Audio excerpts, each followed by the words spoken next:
Hello and welcome to the sixth lecture in this course on church growth.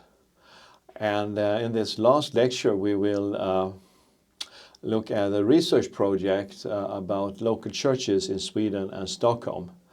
And I will present some findings from two research projects about the growth of international Pentecostalism and new local churches in Sweden and Stockholm.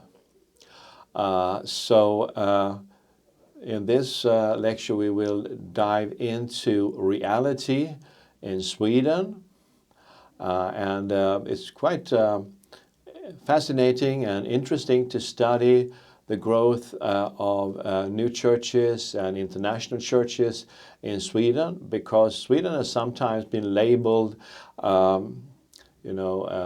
the most typical example of a secular individualist country, and some people have called it the most secularist country in the world, although we still have traces of a state church system. 50% of the population belong to the national church, and we also have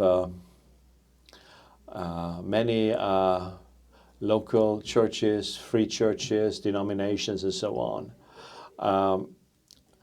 There has been a decline in church membership, and we also have had very strong political efforts to secularize the country on a national level, to put the church in and only in the private sphere, but it has not succeeded. And what we can find in Sweden is quite interesting synthesis then of Pentecostal churches, but also other types of traditional churches that have been quite successful in a situation where Sweden in general has been labeled a very secular country.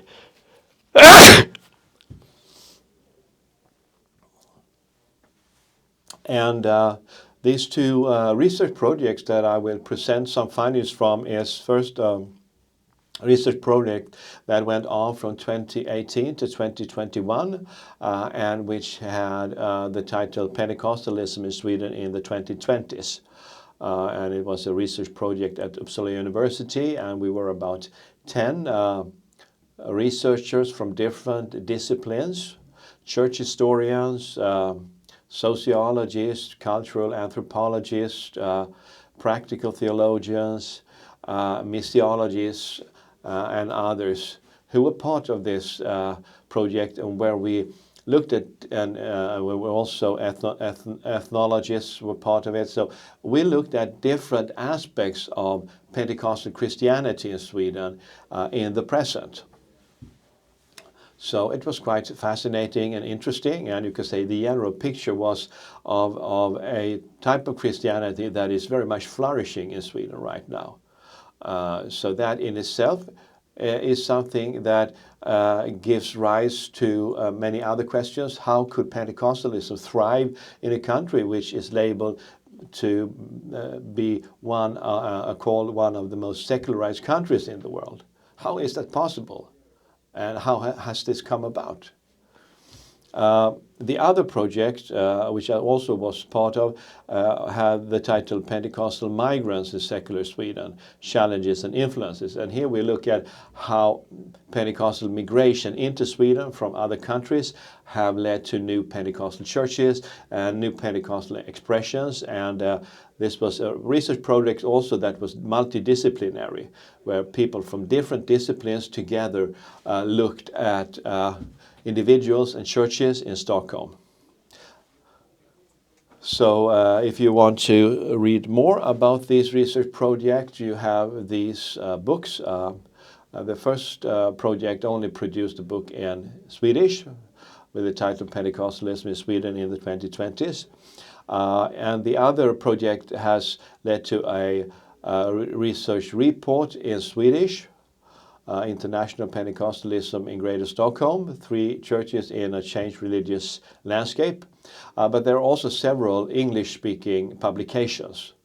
And the last publication is a book with the title Pentecostal Migration in Sweden, a multidisciplinary perspective. So if you're interested in a more wanting to know more about this last project, you can find this book on the internet, Pentecostal Migration in Sweden.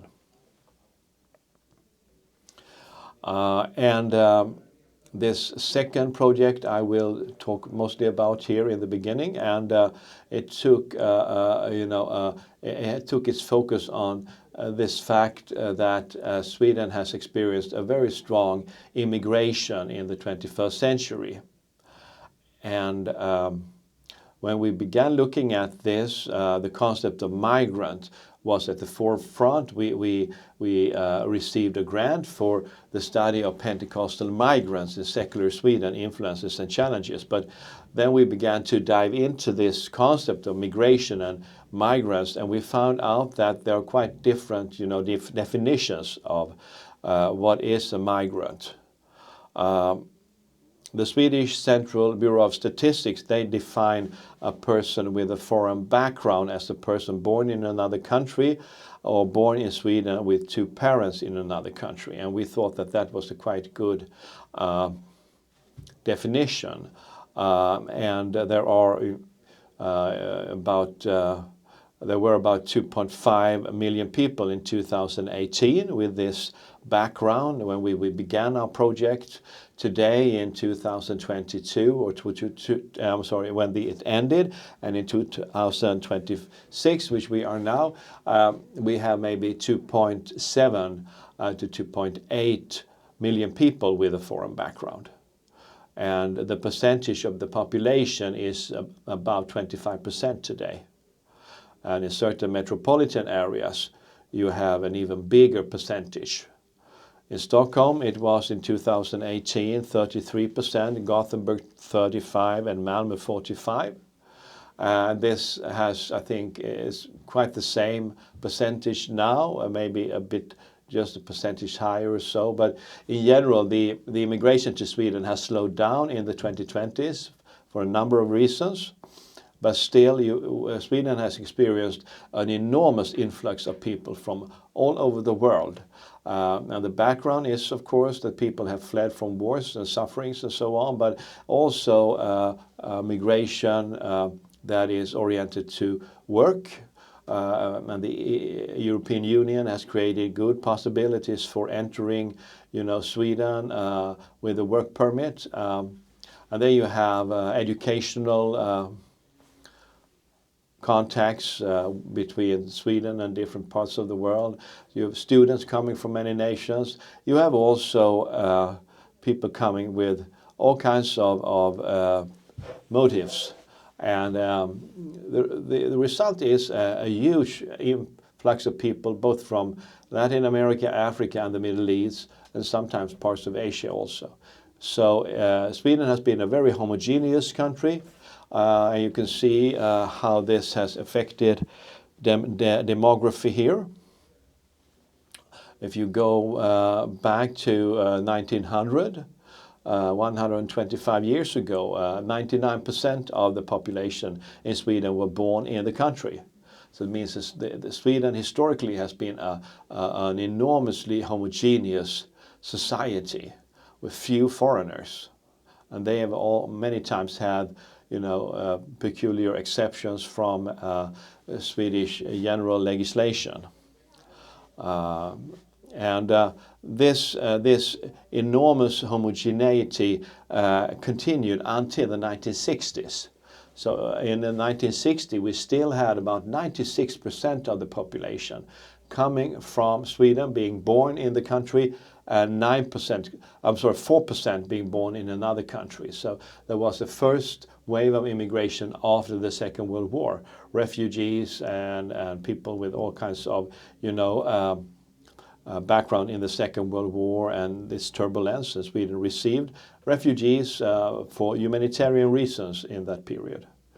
And then there came a wave of people to Sweden to work in the Swedish industry that peaked in the 1970s. And these people came from southern parts of Europe, like former Yugoslavia, Italy, Greece, and so on. And then gradually an influx from the Middle East in general. So in 1990, we still had a very homogeneous country, 91% of the population being born in the country. But from 1990 to 2024, you have a huge difference. You have a 100% growth of people being born in other countries and living in Sweden. In 2024, we had 20% of the population being born in another country. And today it's a bit higher even, a bit over 20%. So Sweden has experienced a strong demographical shift in the last 30 years. And in 2022 you have some figures here. Sweden is a melting pot.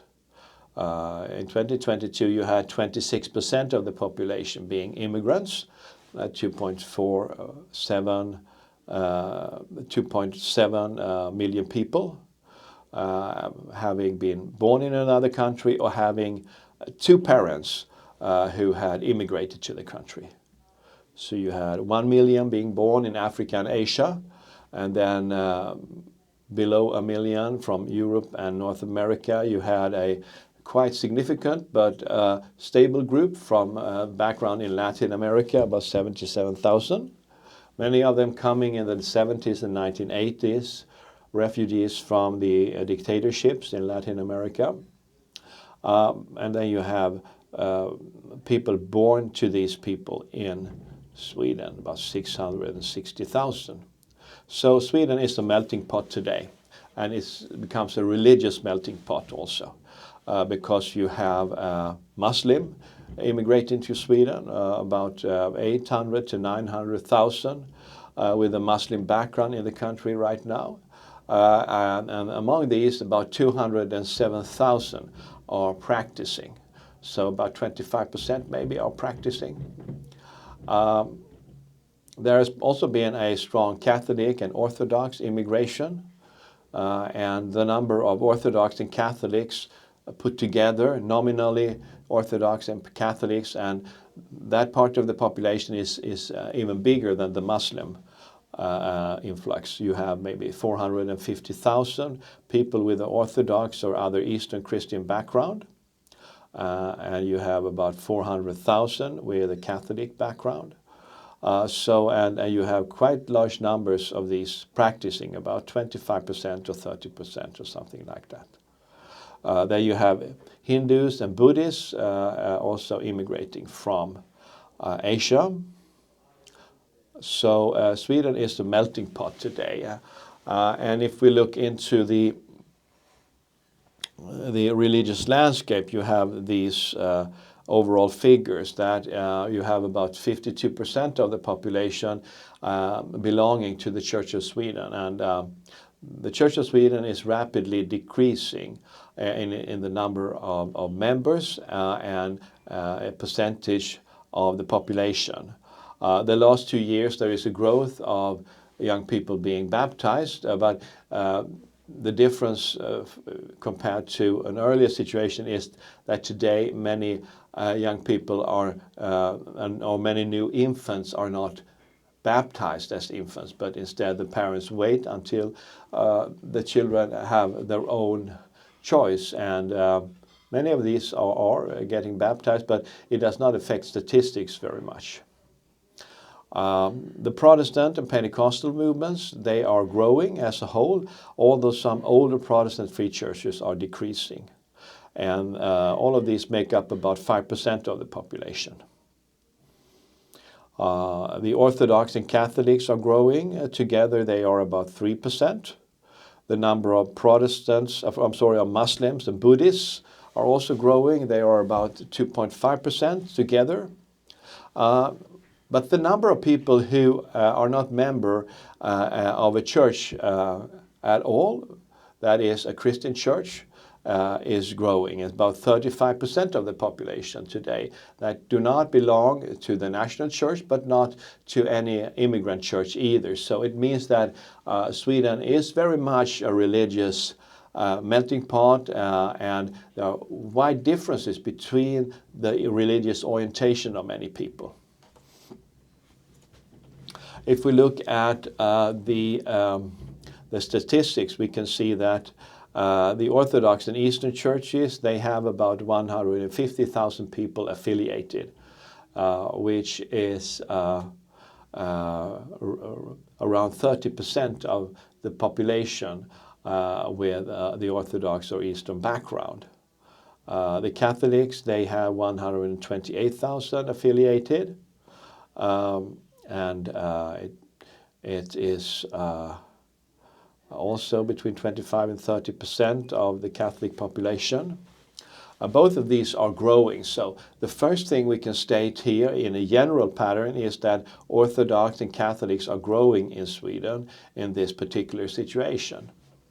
The Protestant and low church movements, they are decreasing, although there is quite a number of people affiliated with them. There's a downward trend. The Pentecostal churches, networks and groups, they are growing, and if you put all of them together, and this is overlapping with some of the Protestant free churches and Church of Sweden, you have about 270,000 people in churches, networks and groups of different kinds. The Church of Sweden is decreasing, as we said, it's by about 52% of the population. You can compare it to 1970 when the national church had 95% of the population. So you have, a society that becoming more and more religiously diverse. It's a society where many people do not belong to a church, but you have also growth patterns. And the growth patterns are associated with what you could call conservative churches. That is Catholics, Orthodox, and Pentecostal churches. These are churches with strong spirituality and with a conservative outlook in general on values, etc. And these types of churches are growing. The conservative theology, holding on to classical Christian faith. If we move from this general picture into the particular international Pentecostal churches situation, you have some statistics here. And what you can see here is that the number of international Pentecostal local churches in Sweden have grown tremendously in the last 50 and 60 years. In the middle of the 1970s, there were 4 new and permanent international churches, and these were Finnish-speaking churches, having been founded by Finnish immigrants to Sweden. But during the 21st century, we have a tremendous growth. From 2003 until 2024, we have a growth from totally 48 churches in 2003 to 321 churches in 2024. So it means that there are about 270 to 280 new local international Pentecostal churches founded in Sweden. It means that there is a very strong growth of Pentecostalism in Sweden, and that Sweden is a country where you can found new international churches, and they can thrive. This is quite surprising developments. You would have thought that there would be a decrease in new churches because Sweden has been labeled a very secular country. And maybe you would have thought that if we have a Muslim immigration and Orthodox and Catholic immigration, there wouldn't be much space for new Pentecostal churches with an international orientation. But it is in fact the other way around. So Pentecostalism, Spirit-filled Christianity is associated with strong growth in Sweden at the present. So the most fundamental theological component for growth in Sweden at this time, and I would suppose in most countries, is that you have a Pentecostal theology and spirituality. That is the type of Christianity that is rapidly growing today. But as we saw, both Orthodox and Catholic churches are also growing. So you can say this attachment to classical Christian faith, conservative values, are very important. They create stability in this very diverse society, and it attracts people who are longing for having a sure foundation in life and experiencing God also. So the growth has taken place in the 21st century especially, although there was some growth in the late 20th century. Here you have it more graphically displayed, and you can say that the big growth pattern started around 2009, 2010 until today. So you have 260 churches or so being founded the last 15 years or 14 years, not 2009 to 2024. So this huge increase in immigrants in the 21st century has been very fertile ground for new Pentecostal churches. If you look at where they have been founded, there is a very clear pattern. And that is that most of the churches, they have been founded in the more cosmopolitan areas. Those areas of Sweden where you have the three major cities, Stockholm, Gothenburg, and Malmö. In the regions, around these city centers, there is growth. In other parts of the country, you have some growth, but it is quite random. You have some regions in the middle of Sweden, south or middle of Sweden, like Uppsala, Jönköping, Västmanland, where you have more than 10 new international churches started. So the immigration has spread over the country, but it is very much centered at the big cities, and in those areas you have most of the new churches.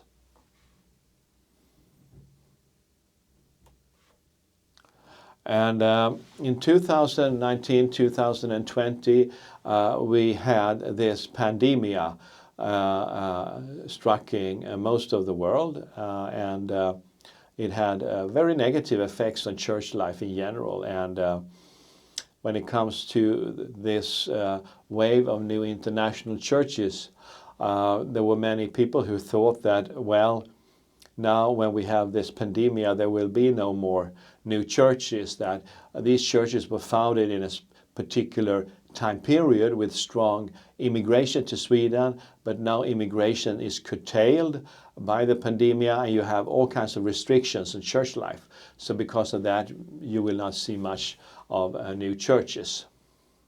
But in fact, between 2020 and 2024, you had a continuous growth.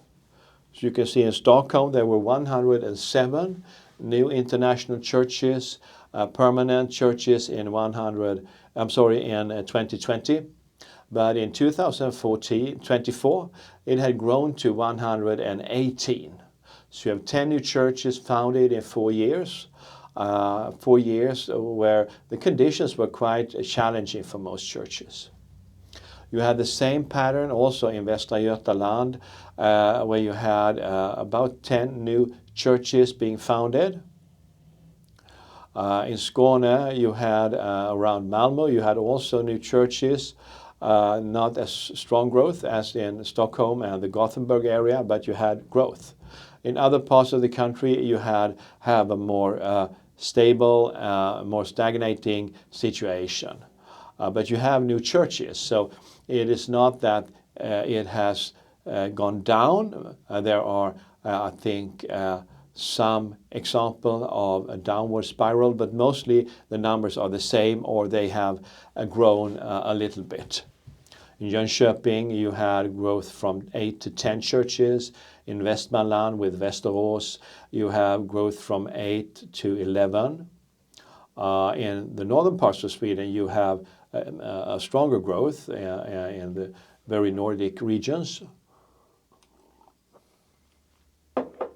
So this means that this growth of international churches is not only a sociological phenomenon, but there is vitality existing that have in fact also made it possible for these type of churches to grow and thrive, although the external conditions have in fact got the other direction. They are more challenging, they are not so favorable anymore, but these type of churches have grown anyway. And the total growth in the country in these 4 years is in fact 47 new churches. So that's quite impressive and interesting in 4 years. 40 new churches is about 1 new church every month. In a situation where you have pandemia and you have other challenges. So that's very fascinating. It's worth to study more closely. Here you have the percentage of new churches, international church, in different parts of the country, and you have very clearly marked here the metropolitan areas. Nearly 70% of the new churches, they are situated in these areas. And you can see that Stockholm is, of course, the big chunk, but you have also new churches in the Gothenburg and Malmö area. Where do they come from? What type of immigration has strengthened the growth of international Pentecostal churches in Sweden? Well, Africa is the most important mother continent of new churches. There are about 170 new African churches in Sweden with a Pentecostal orientation. So that means that we maybe have about 200 African preachers active in Sweden today, Pentecostal preachers. So this is very much an influx of, the growth of Pentecostalism in Africa that has come back to Sweden and beginning to influence this country.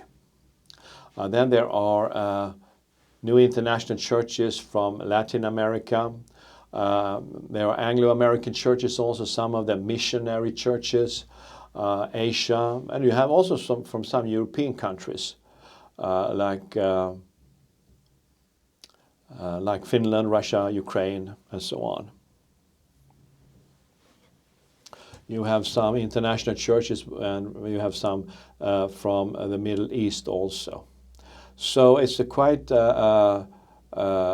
diverse composition we are talking about here, that Pentecostalism has spread into all corners of the world, and through immigration it is coming back to Europe and beginning to influence its religious landscape.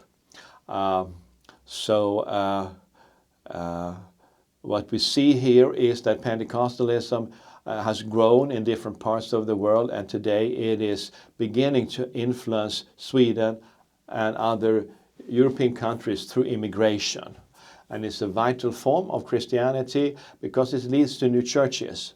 And it's a wave of new churches, and gradually this will, of course, begin to influence the society as a whole, if it continues.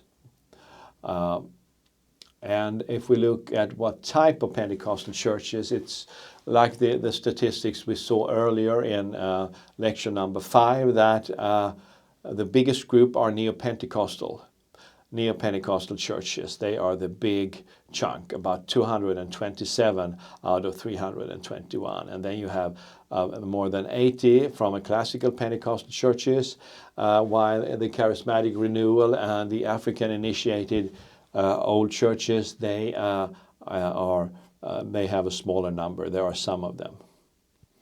The charismatic renewal churches we can find in Lutheran denominations in Sweden, which have experienced charismatic renewal, sometimes also an influx from countries of people that have carried a charismatic renewal with them to Sweden. So it's a fascinating development there also, but it is in a quantitative terms not so important.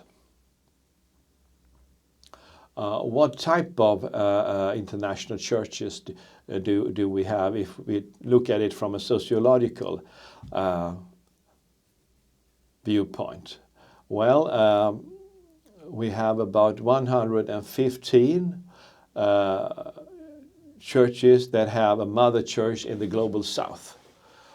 So these 115 churches, they are part of bigger networks or bigger denominations in Nigeria, Ghana, Brazil, and so on. And they have a mother church that also provides resources, support, and pastors for these churches.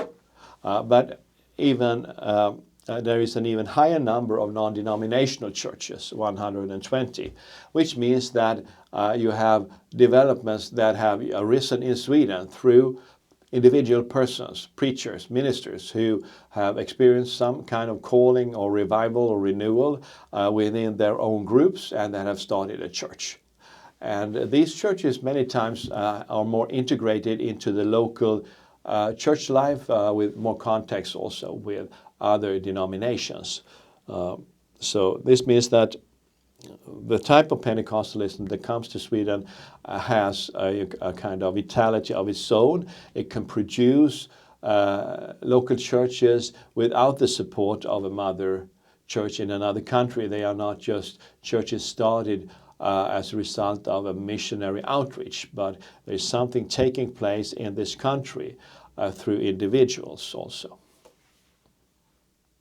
And it means that it is initiatives that have begun to affect very clearly people on a local level with different backgrounds, because it's not tied to any particular ethnic group or denomination.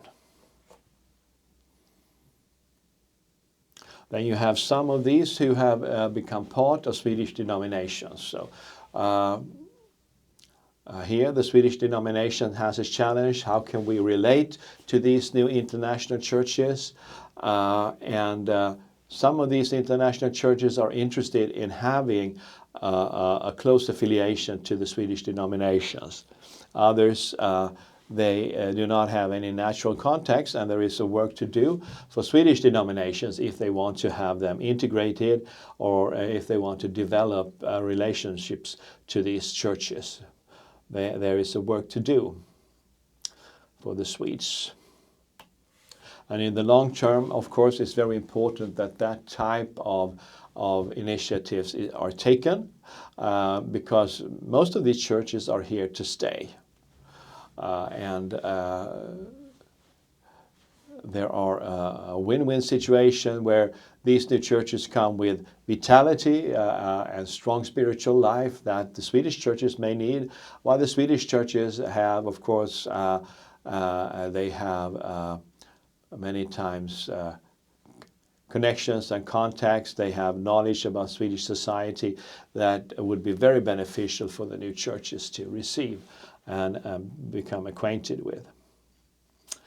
Here we have some statistics about the denominational affiliations of the international churches. And you can see here that the biggest group are the non-denominational churches.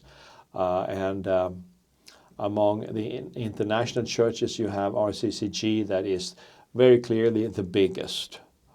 You have one Jesus only church, the United Pentecostal Church International, which have both a Swedish and a Latin American branch in Sweden, and together they make up about 10 churches, according to their own statistics. You have some international churches in the Swedish denominations, and you have one new denomination started in Sweden, an international denomination which has planted new churches. So it's a strong church in Stockholm. It's called International Mission Church, and they have planted several churches in different parts of the country. So it is also an expression of this vitality that exists among these churches. So some of these statistics were collected during the Pentecostal Migrants in Secular Sweden project, and some of them also through this earlier project that I mentioned that was focused on Pentecostalism in Sweden.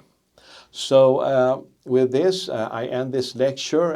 You could say the main message here is that today in Sweden in general, you have a growth among conservative churches, churches with a classical Christian theology. They are growing. Both Orthodox, Catholic, and Pentecostal churches are growing. Immigration has played a major role in restructuring the ecclesial landscape of Sweden. Pentecostalism is thriving in Sweden and is getting stronger in relation to other Christian traditions. So what this will lead to is something that is worth following. But if we look at theology, we can say for sure that Pentecostal theology, Pentecostal ecclesiology has a good time in Sweden. There is growth connected to it in general.